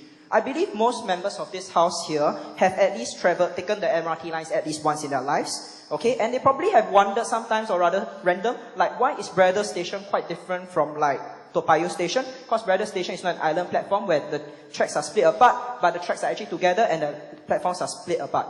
Now, I have actually spoken to some URA people and SMRT people outside of this chamber, and this was the reason that they gave me. Because if you were to look at Braddell, right, the Braddell MRT station is built below the road, okay, and there are no place on either side of the road, right, for them to build a split platform. The same goes for, now the next station, right, which is a bit more peculiar, is Orchard. Why does Orchard, do they have to put the station, right, at an almost 90-degree bend, where it will cause the tracks to wear out very frequently? The simple answer to that is because that was the only space available for them when they built the MRT back in 1988 to 1989. Now, why I'm raising these points is because of technical feasibility. If I get the Minister for Transport correctly, she mentioned that with this ETS system, you will build tracks to circumvent these busy stations, and I believe the busy stations will include Braddell and Bishan, which I think is quite common, quite busy nowadays. And if you look at Bishan Station, are there space around to build more tracks? I believe not. On one side you have Junction 8, on the other side you have a road which is already so cramped with and jammed with cars every morning and evening. I personally take MRT every day, okay, and I'd like to ask about technical feasibility, because if the Minister for Transport, right, is not talking about building a roundabout track, okay, for your ETS, then the other way that you would probably propose is that you will skip certain stations, and now, this will come back to the same problem. If you skip a proposed train station, there is always, if you have a single track, there is always a train in front of you. No matter how express your train is, right, you will still be subjected to the train in front of you. And I've taken personal timing of the train. At each station, it takes around 35 seconds to open doors, let the passengers in and out, close doors, around that. If you were to reduce the train frequency to 1.5 minutes, and I've spoken to people from Alstom before, the signaling company for Northeast Line, they say that it is almost impossible with the current, even the variable block signaling system which the NEL uses, and the green and red line are upgrading to. So I'd like to ask the Transport Minister with regards to this thing, how are you going to actually do the ETS with regards to technical feasibility? Thank you.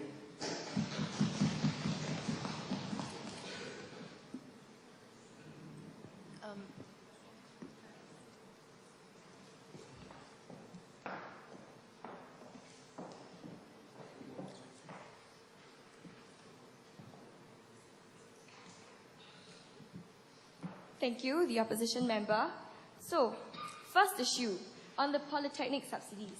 I've never made any causal relations between working and paying the fares. I'm merely saying that as a compliment to why the fares for polytechnic students are different. This is because majority of them are able to sustain, are able to hold a job, and that is why perhaps they are able to pay for higher fares. But that is not the primary reason behind the increase in fares.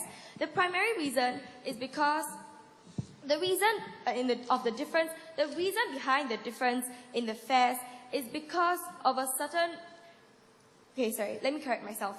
Okay, the primary reason behind the disparity is not because majority of polytechnic students work. We cannot have a system, sometimes the system goes like this. It cannot be entirely immaculate. It satisfies some, it doesn't satisfy some. But what the opposition has already proposed is a committee to look into this, and we have already agreed. Now, we must consider the fact that if we were to equalize fares between both JC and polytechnic students, what this means is that JC students will be paying more, and then polytechnic students will be paying less. Because we cannot really dedicate a lot more monetary resources into subsidizing these fares. It is not feasible on the side of the government to continue paying and dedicating monetary resources for subsidies. My Minister of Finance has already worked out the cost. We need about $28 million or more in order for this to happen. If the opposition can bring up this money, then of course we are quite willing to do so. Otherwise, no. Second issue, on the ETS, the technical feasibility and the land restrictions. Perhaps you have understood me wrongly. The ETS will not be going to every single station. What is going to? The main concentrated areas of the ETS station lies in the northern side of the line. And if you will agree with me, the northern side of the north-south line is mostly in the open air, right? Where there are a lot of spaces for little tracks to fork out and converge. We're not building an entirely parallel line that requires so much land. We're not going to do that. We're only going to have tracks which bypass these stations that are not ETS stations. If we are going to do this selectively, because what we want to do is to lessen travelling time and to bring people from the north to the south more efficiently. And that is what we are going to do. So the concentration of ETS stations will lie above the line itself. When it comes to the central part of the line, perhaps Ang Mo Kio and Bishan, then we will completely circumvent the stations, because what we have is a normal line. Let us not disregard that. When the normal line is in place, together with the ETS, what happens is that people from the upper part of the red line, of the north-south line, will be utilizing the ETS to get to the CBD areas to work, while the rest of them in the central to the bottom area of the north-south line will be able to get to work equally efficiently, because the timing, the difference in timing between stations towards the downside of the line is only about 1 to 2 minutes, and that is already efficient as it is. So what we're going to do is not going to cause a lot of technical restraints or feasibility. And to add to this minister, Shadow Minister of Law's point, Braddell was never a selected station. We know the technical restrictions, we know the land restrictions behind the entire system. And what we're going to do is to also employ experts in these areas with relevant skills to help us plot out a route. Because what we're going to do is to solve congestion. We cannot do nothing about congestion, right? There is a maximum number of trains that can run on a single line at each time. You can't have 50 trains running on the red line, traveling at about 1 minute difference per train to carry passengers. What will occur next, consequentially, is actually a congestion of trains, which does nothing to solve the problem itself. So what we're going to do is to open up a new system and to work in tandem with the current system to be able to solve the problem of congestion effectively. That is what we are aiming to do. And we hope that the opposition will be able to understand this, and from this they have to read our supply bill, because from this it is very clear that they have not read the clauses under our supply bill and does not understand what goes on entirely in the express train system. Thank you. Okay, we'll move on to another section, trade and industry. Would any member like to speak on that?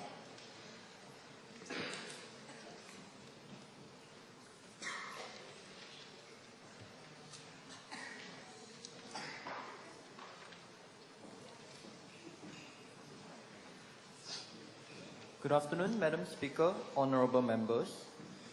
First of all, I'd like to remind both sides of the House that despite the differences in our opinions, we should not let this be a division among the House. It is the intolerance of our differences that will lead to a split within this House. I hope that my friends and comrades in the government bench and the opposition bench will work together in a rational, responsible, and respectful manner towards each other. I will not stand for half-truth, as mentioned by some of my learned friends from the government bench. But I shall stay on the topic of the Ministry of Trade and Industry. Previously, on question time, I believe it was the Minister of State who took the question. She mentioned about the fact that with the implementation of their suggestion, we will be able to reduce half of our energy supply. And we are planning to set up a solar energy research institute. However, I have a concern whether is it just possible to reduce our energy supply just by relying on the solar energy? What about other alternative forms such as hydro energy? After all, as we have seen in recent months, ponding seems to be a very pertinent issue in Singapore. I believe that we can tap on some of these water issues and create alternative forms besides solar energy. In addition, you brought up the point about building nuclear stations or coal-fired stations. Well, you have mentioned the environmental and the complexity of these issues. I'm just wondering whether is the trade and industry, is the Minister for Trade and Industry going to pursue this in the near future? And if so, what are the possible costs in terms of setting this up? And in Singapore, do we have the necessary expertise in doing this? Thank you. Would any member like to speak?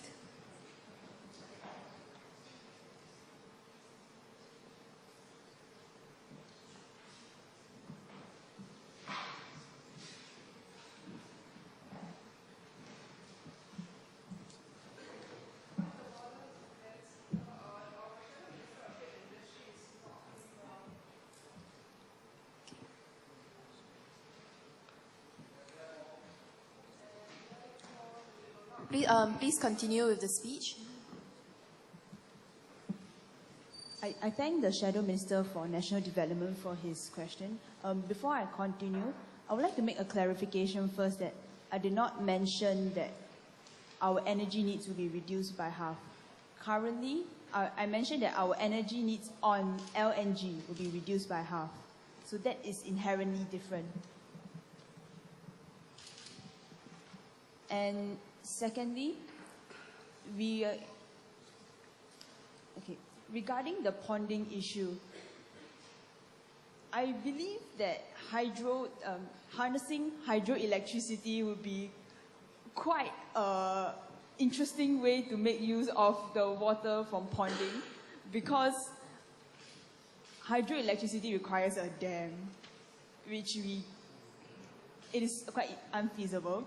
But with respect to that, I would like to refer the Shadow Minister to the usage of tidal energy. Tidal energy is viable in Singapore, and we are looking at ways to address the possible usage of the Marina Barrage as a source of tidal energy. And next, regarding the complex issues of nuclear energy, the government is listening to the robust debates, and we gathering information from the people, and we will be setting up. We will welcome recommendations from the opposition regarding this issue. Okay, and so to move on, I would like to, since I have a question directed at the Shadow Minister of Trade and Industry, but he isn't here. So how may I progress? Okay. Will any member of the opposition be able to answer that question on his behalf? Sorry?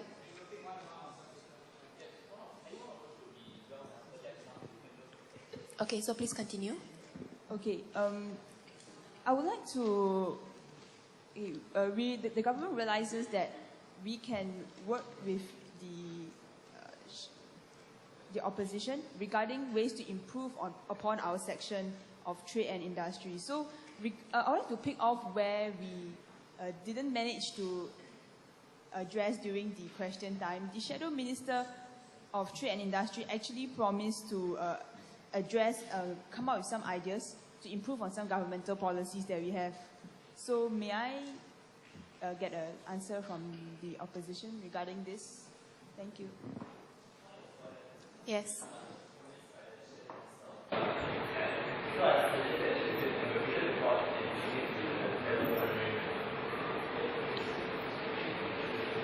Okay, that will be in order. Yes.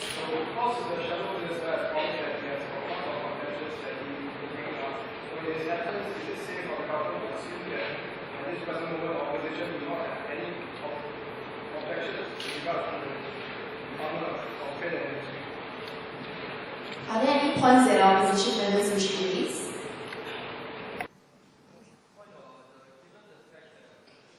Shadow Minister of Transport Industry is not here, train industry is not here, and that continuation of meaningful debate regarding the section needs to be here. Is it possible to call for early adjournment of tea break, given the time to cover the topic?